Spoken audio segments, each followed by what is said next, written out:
Au Sénégal, la justice a rejeté la demande de remise en liberté de Khalifa Sall. La défense avait justifié sa demande d'annulation de la procédure et de remise en liberté du maire de Dakar par un arrêt de la Cour de justice de la CEDEAO.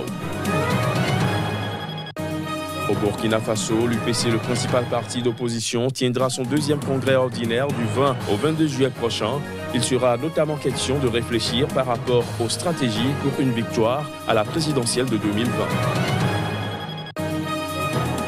Et puis, le premier vol commercial entre l'Éthiopie et l'Érythrée depuis 20 ans a décollé ce mercredi d'Addis Abeba. Cette liaison vient ainsi concrétiser la spectaculaire réconciliation en cours entre les deux anciens ennemis. Voilà pour les titres. Bonsoir à tous. Au Sénégal, la justice a rejeté la demande de remise en liberté de Khalifa Sall, condamné en mars dernier pour détournement de fonds publics. La défense avait justifié sa demande d'annulation de la procédure et de remise en liberté du maire de Dakar par un arrêt rendu par la Cour de justice de la CEDEAO. Mais le juge a estimé que les arrêts rendus par la juridiction communautaire n'impactent pas les procédures pendantes devant les juridictions nationales.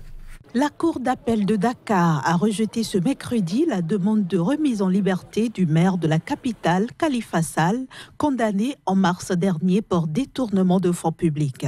Cette requête, présentée par la défense, formule les demandes de nullité de la procédure et de libération d'office de Khalifa Sall. La défense avait justifié sa demande d'annulation de la procédure et de remise en liberté de Khalifa Sall par un arrêt rendu le 29 juin dernier par la Cour de justice de la CEDEAO.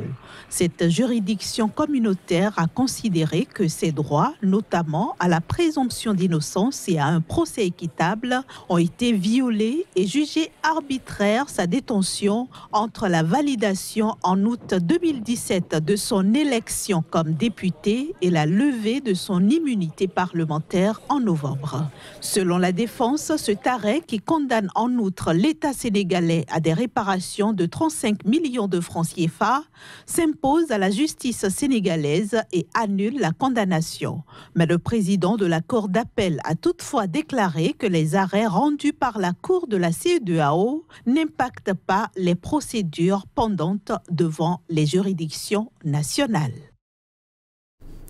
Au Burkina Faso, l'Union pour le progrès et le changement, le principal parti d'opposition, tiendra son deuxième congrès ordinaire du 20 au 22 juillet prochain. Près de 5000 congressistes sont attendus à cette importante rencontre statutaire du parti, dont l'objectif sera de réfléchir par rapport aux stratégies pour une victoire à l'élection présidentielle de 2020. Des précisions avec Claude Romba, notre correspondant à Ouagadougou. L'UPC se met déjà en ordre de bataille pour 2020. La victoire à la prochaine élection présidentielle, c'est tout l'enjeu du prochain congrès du Parti du Lion. Le congrès, qui est une instance statutaire du parti, travaillera non seulement à renouveler la composition des organes dirigeants du parti, mais aussi et surtout à réfléchir sur d'autres stratégies idoines pouvant permettre à l'UPC de parvenir au pouvoir en 2020. Afin de permettre au peuple burkinabé de vivre dans la paix, la cohésion sociale, la sécurité et la prospérité. Un congrès de l'Union pour le progrès et le changement qui se tient dans un contexte de crise au sein du parti. Depuis que des députés frondeurs ont créé un groupe parlementaire à l'Assemblée, l'UPC-RDI. Daouda Semboro, président des dissidents, conditionnerait sa participation à ce congrès par la garantie de sa propre sécurité. La crise est vraiment derrière nous et nous avons l'habitude de dire que c'est un épiphénomène pour nous. Il y a cette égalité parfaite pour ceux qui veulent postuler, à condition que vous soyez des militants. Rappelons que ce congrès de l'UPC, le 20, 21 et 22 juillet prochain au Palais des Sports de Ouagadougou, se tiendra sous le thème UPC, stratégie pour une victoire éclatante en 2020, synonyme de paix, d'unité nationale, de sécurité et de prospérité. En Côte d'Ivoire, le Front populaire ivoirien, conduit par Pascal Afine-Guesson, tiendra également les 27 et 28 juillet prochains son 4e congrès ordinaire à Abidjan. Le thème retenu, mobilisation et engagement pour la démocratie et pour l'alternance en 2020. En prélude à ce rendez-vous, le président statutaire du parti, Pascal Affi N'Guessan, était face à la presse. Les images. C'est un front populaire ivoirien divisé qui se prépare à aller en congrès. Alors que Pascal Affi N'Guessan galvanise sa troupe pour la tenue d'un congrès prévu les 27 et 28 juillet à Abidjan, Abdourahmane Sangaré et ses partisans se retrouveront à Moussou dans le fief de Simone Gbagbo à Grand Bassam pour un autre congrès. Une situation qui voit s'écarter le fossé qui séparait déjà les deux ailes de la formation politique de l'ancien président Laurent Gbagbo en quête de légitimité. Pour le FPI de Pascal Affi N'Guessan, le congrès des 27 et 28 juillet prochains devrait conforter sa légitimité. Lors d'une conférence de presse à Abidjan, au cours de laquelle il a annoncé ce congrès, Pascal Affi N'Guessan est revenu sur les querelles qui divisent le parti. Les gens poursuivent des intérêts personnels. Ils ne luttent pas pour Gbagbo. Il n'y a pas un seul frondeur qui peut dire qu'il lutte pour Gbagbo. Parce que si on lutte pour Gbagbo, on ne peut pas être pour la division. Je ne vois pas en quoi la division aide la libération de Gbagbo. On peut peut-être être en désaccord sur les modalités de l'unité. Mais sur le principe de l'unité, celui qui dit qu'il aime Gbagbo devrait être d'accord d'abord. Parce qu'il sait que c'est dans l'unité que nous pouvons être utiles à Gbagbo. Mobilisation et engagement pour la démocratie et pour l'alternance en 2020, c'est autour de ce thème que se tient le 4e congrès du Front populaire ivoirien, El Pascal Affi N'Guessan. Près de 12 000 délégués sont attendus au parc des sports de Trècheville à Abidjan. En Guinée équatoriale, un dirigeant de l'opposition a réclamé la démission du gouvernement en plein dialogue national à Malabo. Pour André Sessono Ondo, secrétaire général de Convergence pour la démocratie sociale, deuxième parti d'opposition, le gouvernement n'a pas respecté la promesse du président Théodoro Obiang Nguema de libérer les prisonniers politiques. Reportage.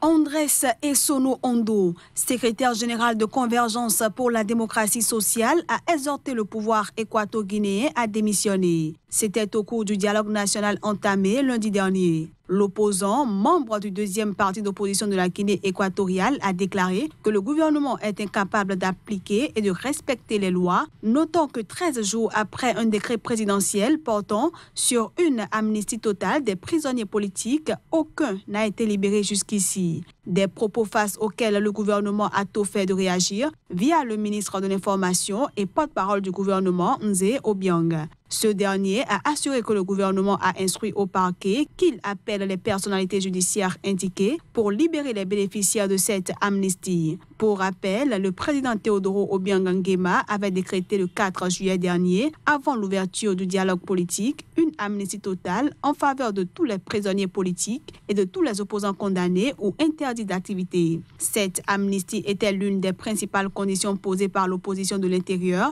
et de la diaspora pour prendre part à ce dialogue national. Déjà en 2014, le pouvoir avait annoncé une amnistie, mais tous les prisonniers n'avaient pas été libérés selon Amnesty International. Le premier vol commercial entre l'Éthiopie et l'Érythrée depuis 20 ans a décollé ce mercredi d'Addis Abeba. Cette liaison vient ainsi concrétiser la spectaculaire réconciliation en cours entre ces pays, anciens ennemis de la Corne de l'Afrique. Voici les images. C'est le tout premier vol commercial en partance de l'Éthiopie vers l'Érythrée en 20 ans. Cette liaison est donc un tournant historique en matière de diplomatie pour les deux anciens frères ennemis.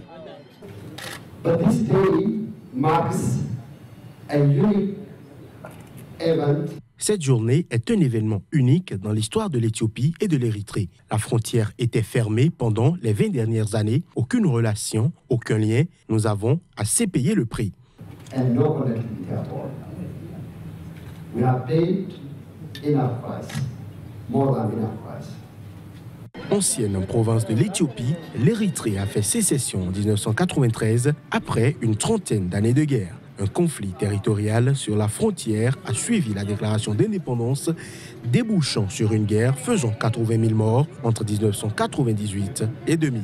Il a ensuite été prolongé par une longue période d'hostilité qui vient tout juste de s'achever. Le mois dernier, le nouveau Premier ministre éthiopien Abiy Ahmed a accepté un règlement du conflit frontalier datant de 2002. Il y a 2 semaines, il s'est rendu en visite officielle à Asmara où il a signé avec le président érythréen Isaias Afewerki une déclaration mettant officiellement fin à 20 années d'état de guerre. Le président Afewerki, lui, a, à son tour, rendu sa visite le week-end dernier, rouvrant l'ambassade d'Érythrée à Addis Abeba. La compagnie nationale libyenne de pétrole a annoncé mardi l'arrêt des exportations de brut depuis le terminal de Zaouia. À l'origine de cette décision, la réduction de la production d'un des plus grands sites pétroliers de la Libye suite à l'enlèvement de plusieurs employés. Des précisions à travers ces images. La compagnie libyenne de pétrole a décrété depuis lundi l'état de force majeure sur le chargement de brut dans le terminal de Zaouia à 45 km à l'ouest de Tripoli. L'arrêt du chargement est dû à la réduction de la production du champ Al-Sharara après l'attaque et l'enlèvement de 4 employés de la société Akakous par un groupe armé. La société pétrolière a déclaré que 2 d'entre eux ont été libérés, mais 2 autres sont toujours détenus.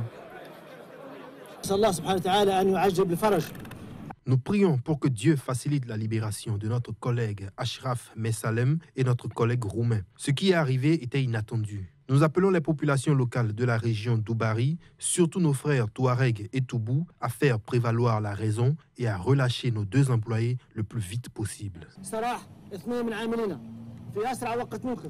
Le champ d'Al-Sharara produit 270 000 barils par jour. Invoqué dans des circonstances jugées exceptionnelles, l'état de force majeure permet une exonération de la responsabilité de la compagnie libyenne de pétrole en cas de non-respect des contrats de livraison de pétrole. Depuis la chute du régime du guide Mouammar Kadhafi en 2011 et le chaos que cela a engendré dans le pays, les travailleurs étrangers et les représentations diplomatiques en Libye ont été régulièrement la cible d'attaques et d'enlèvements par de puissantes milices ou par le groupe djihadiste État islamique. Les structures pétrolières ne sont pas épargnées par l'insécurité régnante et sont souvent la cible notamment d'attaques de groupes armés rivaux ou d'occupations abusives pour des revendications sociales. Hors du continent africain, plus précisément aux États-Unis, le président Donald Trump a admis les conclusions de ses services de renseignement selon lesquelles la Russie a bien interféré dans la campagne présidentielle de 2016. Une façon pour le président américain d'apaiser la vive controverse après son récent sommet avec le président russe Vladimir Poutine.